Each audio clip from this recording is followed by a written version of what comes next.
Hello, welcome to Santuário Lunar. In this video I'm going to talk about the goddess Nut, the Egyptian goddess of the sky and the night sky and the stars. We are going to know her story, some curiosities, her symbols, her archetype, and some more. If you enjoyed this video, I'm going to ask you right now, please give your thumbs up, subscribe my channel, leave a comment below, share this video with someone who may like this content too. Let's start. The creation of the world. Shu and Tefnut. Nut is usually represented as a woman, curved woman, protecting something, and this representation has a meaning. But to understand this meaning and finally understand who Nut is, we have to understand the concept of creation according to Egyptians. And then, of course, we are going to meet some other deities. When the sun god Ha, Atum or Atum Ha, created the world. Actually, he created together two children, Shu and Tefnut. Shu is considered the god of the air, the dry air, sunlight, and Tefnut is related to moisture, to the dew, the morning dew. In other words, Shu and Tefnut, they complement each other. Actually, in the coffin text, they are depicted as a trinity, Atum Ha, Shu and Tefnut, one complementing each other. Gossip time. Do you remember Akhenaten, that pharaoh who tried to end the polytheist cult of Egypt and establish a monotheist cult in Egypt? So Akhenaten praised Aten, which was a manifestation or another phase of Atum and Ra. But then they say that the representations of Akhenaten and his queen Nefertiti were actually a way to represent Aten as Atum, Akhenaten as Shu, and Nefertiti as Tefnut. So if this is really what they say, trying to end a polytheist cult to establish a monotheist cult but represent multiple deities, it's a bit strange, but that's what happened. But anyway, one day Shu and Tefnut decided to wander around Atum's creation. So they start walking far away from Atum, and there was only darkness, so they got lost and they never came back. So after a time, Atum or Ra sent his eye after Shu and Tefnut, the eye of Ra.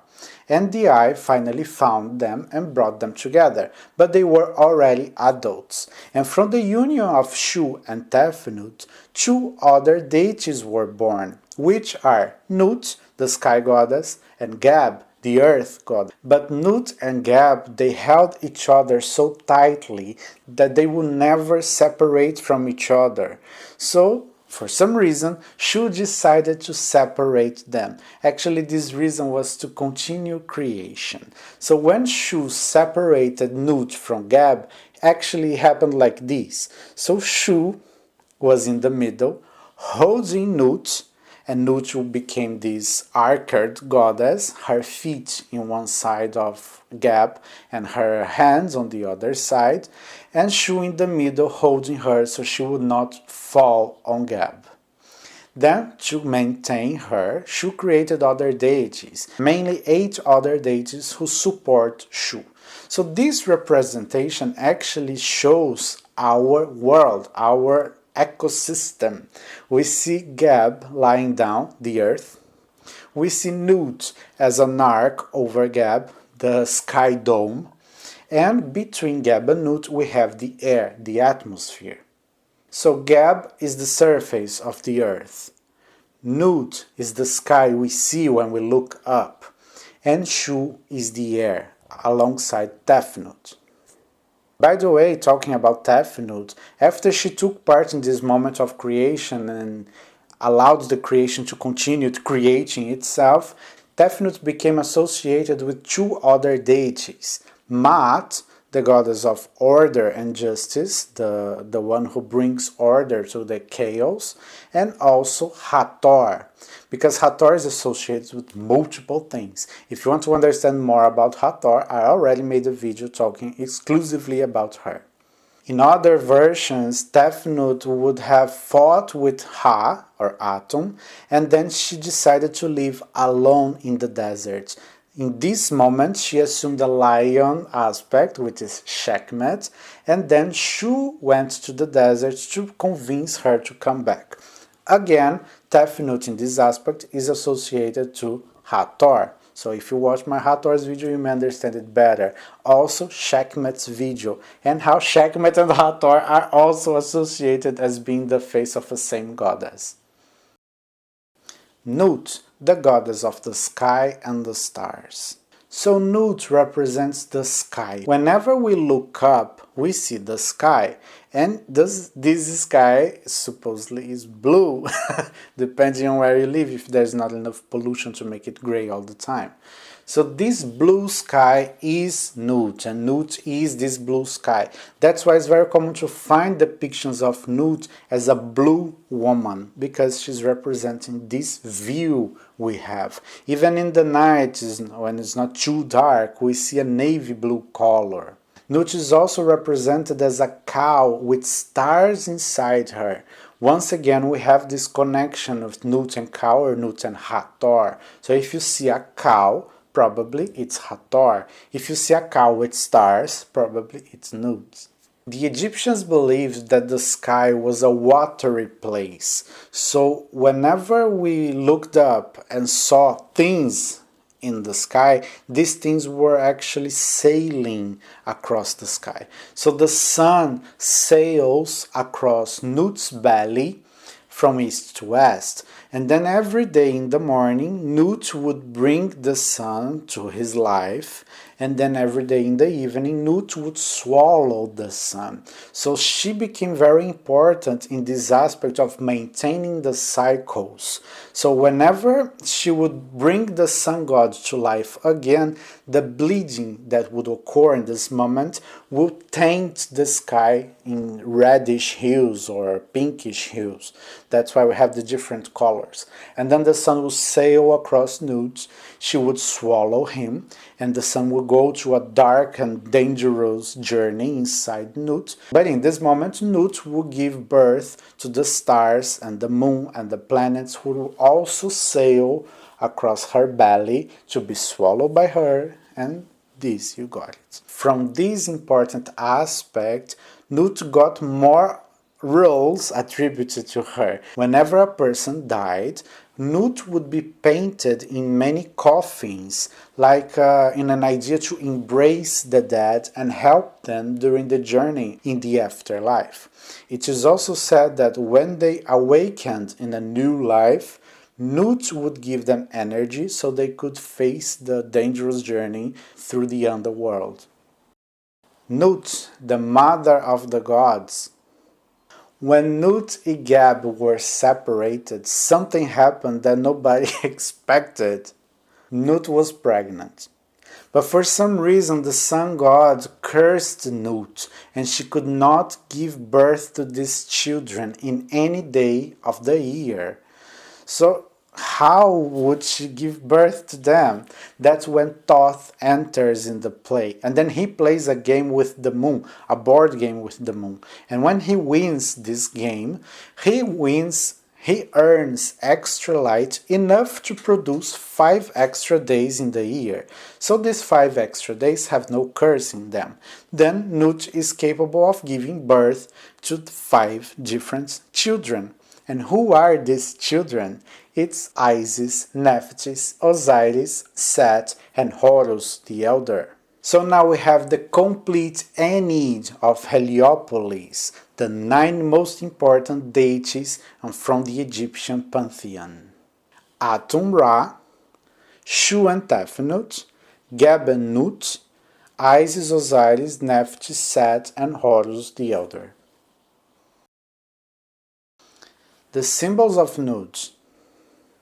Now that we understand who Nut is and her role and other things, we can surely say that the sky symbolizes Nut, the stars symbolizes Nut too. But as the Egyptians saw the sky as a watery place, it was common to use a jar full of water also to symbolize this goddess. So whenever you are browsing some Egyptian pictures and Egyptian paintings, if you see a woman, curved woman, blue or another color but curved, it's Nut. And if you see a cow with stars inside, it's Nut too. And if you see a jar of water close to a woman, it can be Nut too. The archetype of Nut. Nut is a very important goddess in many aspects, and different roles were attributed to her, but these roles are all associated with cycles. So bringing the sun, swallowing the sun, bringing the stars, the moon, planets, swallowing the stars, moon, planets. All these cycles of beginning and ending and restarting and everything was attributed to her. More than this, she would embrace the dead and help them during the afterlife. So making a comparison to Greek goddesses, if it makes easier for you to understand, whenever we think about Nut as the sky, as the stars, and the one who is above us, and the belly of Nut is over us, we can compare her to goddess Nyx, the goddess of the night, because Nyx would cover the sky with her dark aspect, and the night bring the night itself, and then she would see everything, just like Nut is always observing everything. But when we see Nut as a giver of life and also swallow these and give birth again, we have an aspect more related to Gaia, the goddess of the earth, the primordial goddess of the earth. And this separation of Nut and Geb, the sky and the earth, it's similar to Gaia and Uranus. But Gaia was the earth in that case and Uranus was the sky. But anyways, the same motive.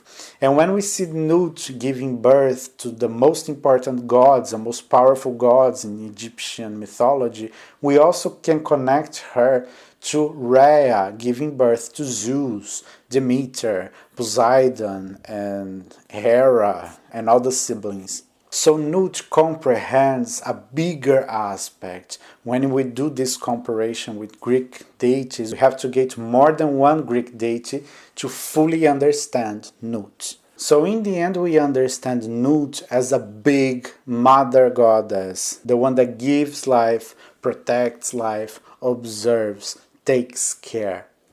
So Nut is that woman that is always by our side. She's always taking care of us. She's always supporting us. She's always trying to do her best to make us feel better. With no obstacles, no judgments. That's the way she is. She just wants to protect. She just wants to take care. That's Nut. How to connect with Nut? Now that we understand that Nut is related to cycles and endless cycles and in maintaining these important things, we can do a ritual to understand these cycles in our life. Things that are always repeating and maybe we want to end them. Things that we want to repeat and to make them happen more frequently, and things like that, cycles in general. So how can you perform this ritual with Nut? Get a vessel where you can fill with water. It can be a bucket, it can be a bowl, anything that you can put water in. And during a starry night, go outside where you can put this vessel to reflect the stars and the moon if there's moon.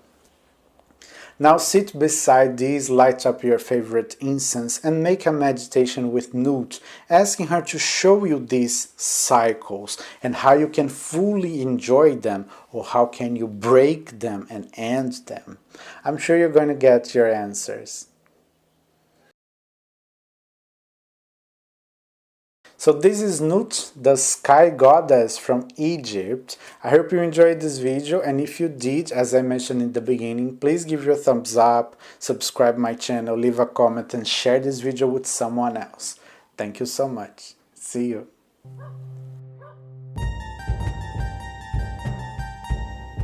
And if you're still here, why don't you stay a bit longer on my channel? Here you find a playlist with all the goddesses I've mentioned. Here, a playlist with spells and witchcraft studies. Here, a playlist with 5 lessons I've learned from each goddess. And here, a playlist dedicated only to the Egyptian goddesses. Thank you.